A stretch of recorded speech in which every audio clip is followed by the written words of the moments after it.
What is a man? A man is his heart. A lying, cheating heart means a lying, cheating man. A loving, merciful heart means a loving, merciful man. A living heart means a living man. A dead heart means a dead man. Regardless to man's title, regardless to man's wealth, rank, or position, if the heart is not great, then he cannot be great. But if the heart is great, that man remains great under all circumstances, rich or poor, large or small. So it is the heart that makes one large or small.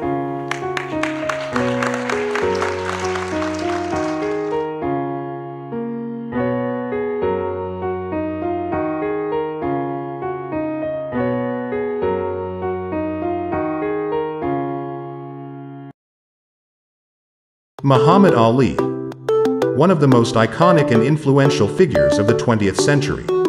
He was a boxer, a civil rights activist, and a larger-than-life personality. Ali was born Cassius Marcellus Clay Jr. in Louisville, Kentucky, in 1942. He started boxing at a young age, and he quickly became one of the most promising fighters in the world. In 1960, he won the Olympic gold medal in the light heavyweight division. After the Olympics, Ali turned professional and quickly rose to the top of the heavyweight division. He was known for his flamboyant personality and his showmanship in the ring. He was also a brilliant boxer with lightning-quick reflexes and a devastating punch. In 1964, Ali defeated Sonny Liston to become the heavyweight champion of the world.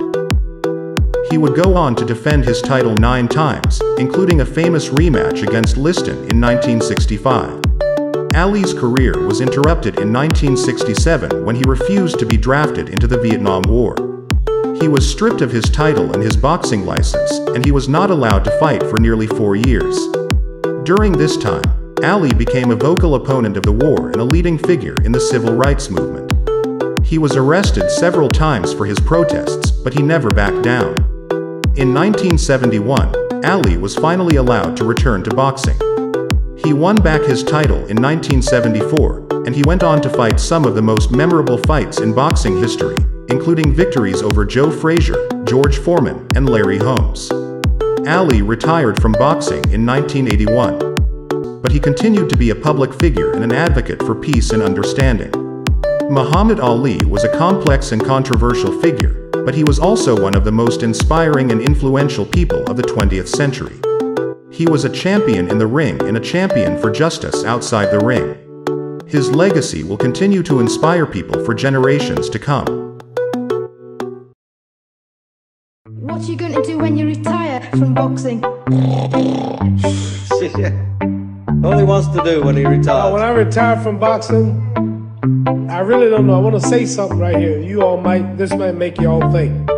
Life is not really long. When you're 65, ain't too much more to do. Did you know I'll be 65 in 30 more years? In those 30 years, I have to sleep 9 years. I don't have 30 years of daylight. I have to travel back to America, take 6-7 miles. All my traveling, probably 4 years of traveling in the next 30 years. About 9 years of sleeping. Television, movies, entertainment, about 3 years of entertainment. Out of 30 years, I might have about 16 years to be productive. What am I going to do in the next 16 years? What's the best thing I can do? Get ready to meet God.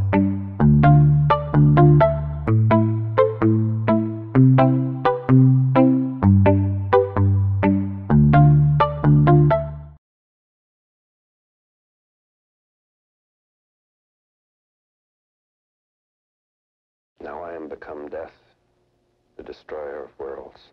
J. Robert Oppenheimer was born in New York City in 1904. He was a brilliant student, and he excelled in mathematics and physics. He attended Harvard University, where he earned his bachelor's degree in physics in 1925. After graduating from Harvard, Oppenheimer went to Europe to study at the University of Cambridge and the University of Göttingen. He worked with some of the leading physicists of the day, including Niels Bohr and Max Born. In 1929, Oppenheimer returned to the United States and joined the faculty of the University of California, Berkeley. He quickly became one of the most respected physicists in the country. In 1942, Oppenheimer was recruited to lead the Manhattan Project. The Manhattan Project was a secret U.S. government program to develop the atomic bomb. Oppenheimer assembled a team of the best scientists in the world, and they worked tirelessly to create a weapon that could end the war. In 1945, the first atomic bomb was tested in the desert of New Mexico. Oppenheimer was there to witness the explosion, and he later described it as a sight to behold, but a sight that I will never forget. The atomic bombs were dropped on Hiroshima and Nagasaki in August 1945, and the war ended shortly thereafter. Oppenheimer was deeply troubled by the use of the bombs, and he later spoke out against the development of nuclear weapons. Oppenheimer died in 1967. He was a complex and contradictory figure, but he was also one of the most important scientists of the 20th century. He helped to create the atomic bomb, but he also warned against its use. He was a man of great intellect and great passion, and his legacy continues to be debated today. Conclusion. Oppenheimer's life was a study in contrasts. He was a brilliant scientist who helped to create the most destructive weapon in history. He was a man of great intellect and great passion, but he was also deeply troubled by the use of his creation. Oppenheimer's legacy is complex and contradictory. He is remembered as both a hero and a villain. He is a reminder of the power of science, and the responsibility that comes with it. We knew the world would not be the same. Few people laughed. Few people cried. Most people were silent. I remembered the line from the Hindu scripture, the Bhagavad Gita. Vishnu is trying to persuade the prince that he should do his duty, and to impress him takes on his multi-armed form and says, "Now I am become death, the destroyer of worlds." I suppose we all thought that one way or another.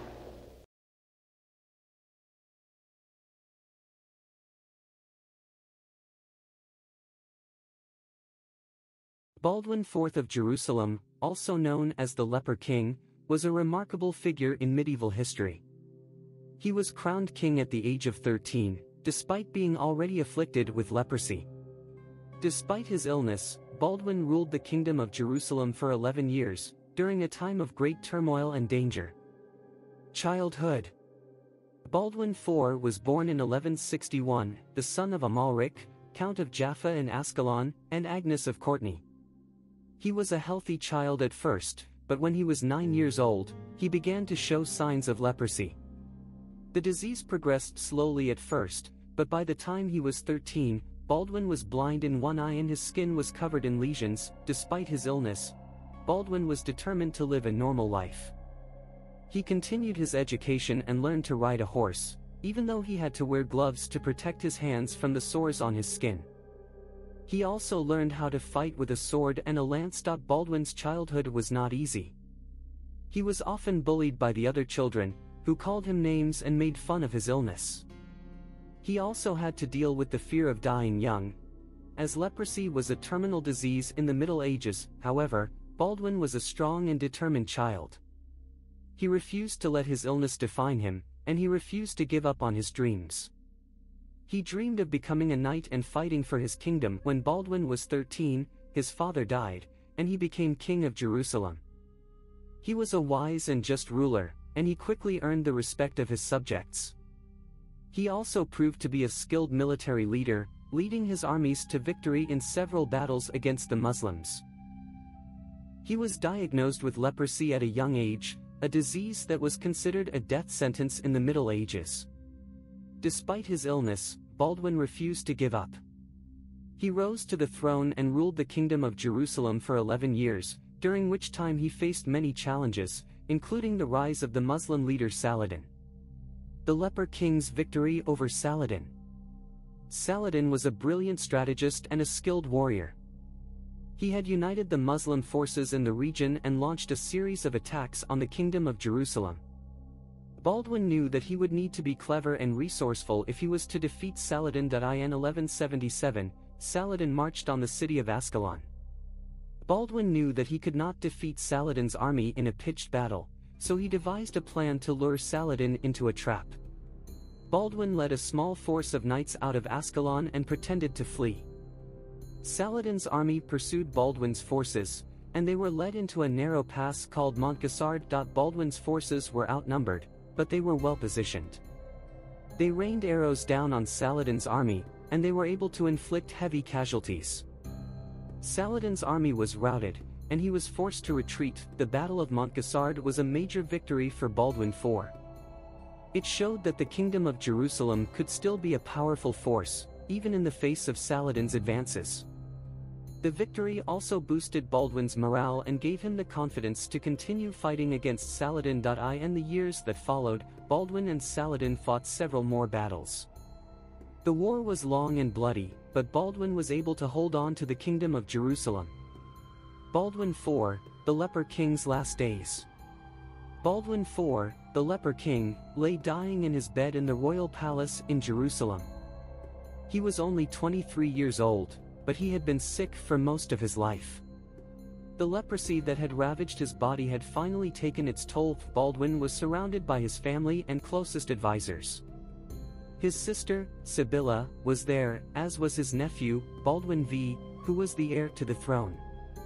Also present were Balian of Ibelin, Baldwin's trusted advisor, and William of Tyre, the chronicler who would later write about Baldwin's life. Baldwin was weak and frail, but his mind was still sharp. He spoke to his family and advisors about the future of the kingdom. He knew that the Muslims were a threat, and he wanted to make sure that the kingdom was strong enough to withstand them. He also spoke about his faith. He was a devout Christian, and he believed that he would be going to heaven. He said that he was not afraid to die, and that he was ready to meet his Maker. Baldwin died peacefully in his sleep on March 16, 1185. He was mourned by his family, his subjects, and his enemies alike. He was a great king, and he will be remembered for his courage, his determination, and his faith. Thank you for joining us on this journey through history. If you found this video informative, please like, share, and subscribe to our channel. Until next time, stay curious and keep exploring the incredible stories that shaped our world.